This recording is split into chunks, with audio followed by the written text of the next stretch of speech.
The Kemsigo Dam, our first stop in this never-ending journey, a journey that taught us the way we live and what should be done to prevent this disaster we already started. We begin by interviewing the local residents of the city, White Plains. The Bronx River, I know that when you're driving, it's got a lot of, some roads are narrow, other ones a little longer than usual. It's a lot of winding, that's all. Okay.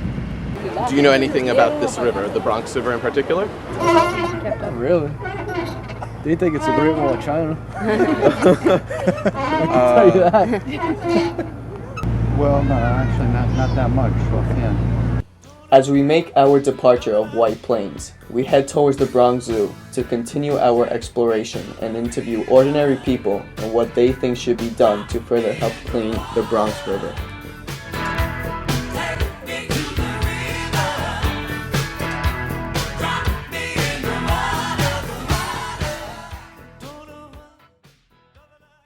I don't see any pollution here.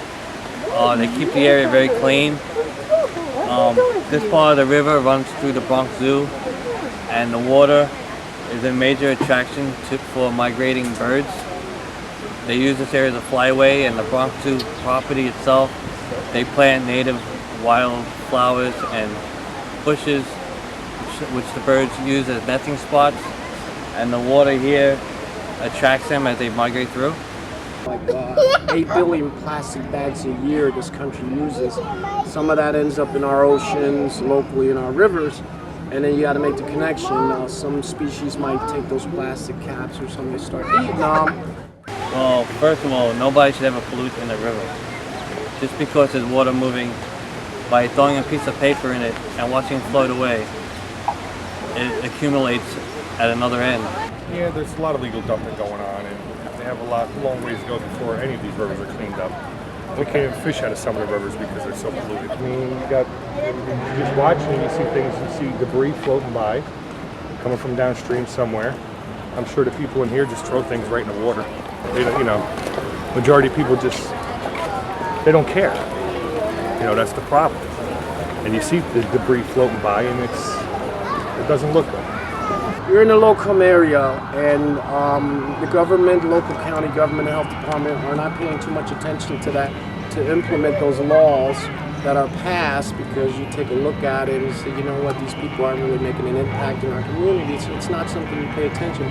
You go to the other side of the river, and you have zoos, and you have high-income neighborhoods, middle-income neighborhoods, and it just seems like the emphasis on that is, they focus more emphasis on keeping the rivers clean as opposed to you go to another.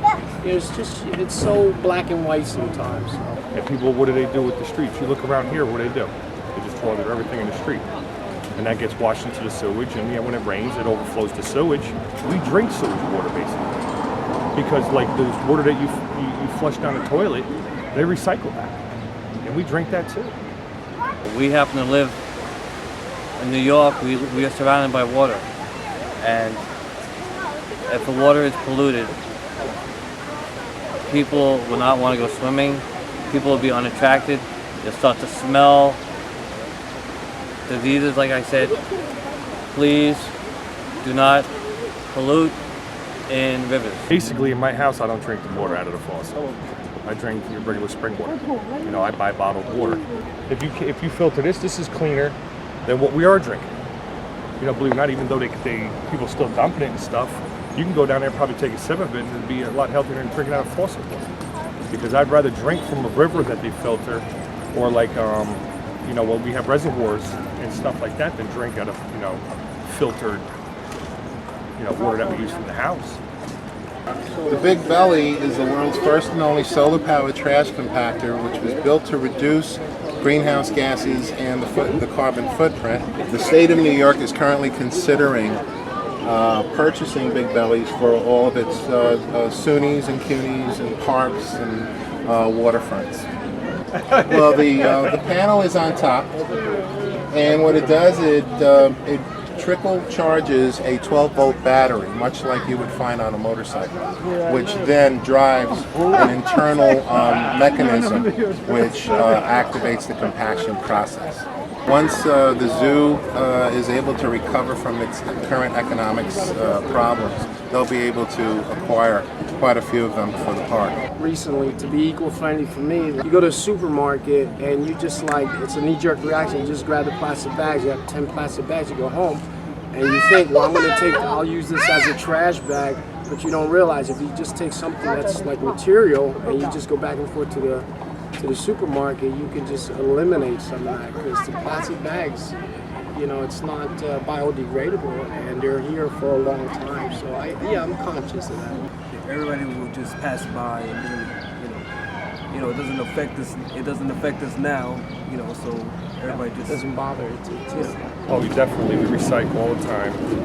We try to save on energy all the time because of the global ice warming and stuff like that. Of course, yes, we do all of that. It's for people to, react on it, stop, polluting, stop dumping debris in the waters and stuff like that. To think about it. Look at the rivers and, look how beautiful they are, and, just the people have to act first before, they've stopped a lot of major companies from dumping.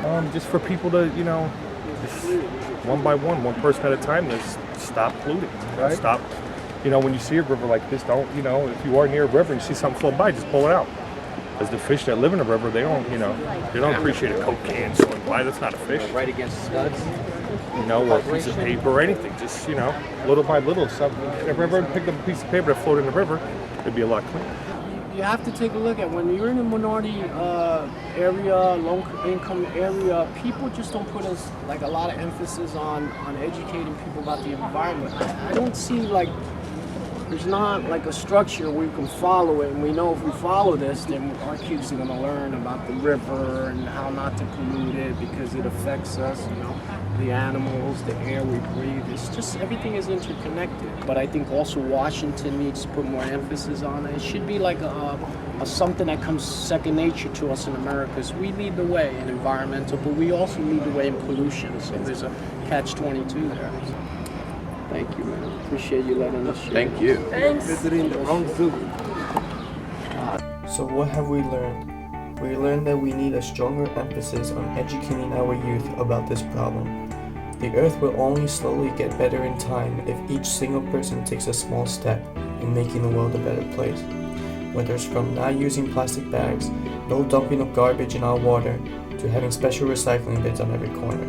As we come to a conclusion on our study, we discovered that the residents of the Bronx are in fact aware of this problem, regardless of economic background. Everyone seems to be contributing by staying green in order to keep the Bronx clean.